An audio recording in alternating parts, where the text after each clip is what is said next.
Floyd. Per noi a Venezia c'è Vincenzo Mollica.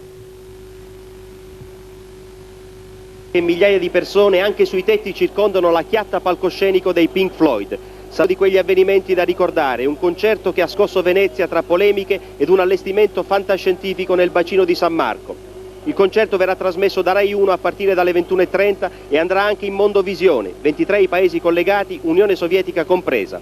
I Pink Floyd sono uno dei gruppi più importanti della musica rock. Finora hanno venduto 100 milioni di dischi, 7 dei quali in Italia. Lo spettacolo che proporranno stasera, organizzato da Fran Tomasi, è costato loro 2 miliardi.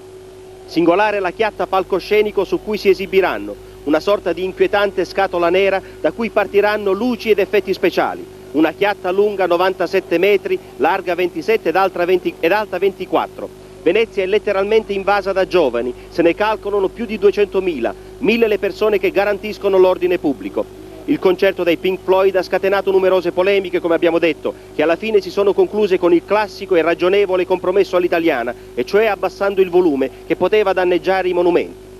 Un'ultima annotazione: il concerto si svolge nell'ambito della Festa del Redentore, detta la Notte Famosissima, una delle più antiche feste veneziane che risale al 1578. All'ultima nota del concerto ci sarà un grande trionfo di fuochi d'artificio, il giusto finale per un concerto spettacolo che è un grande musical moderno che continua ad affascinare appassionati e non della musica rock.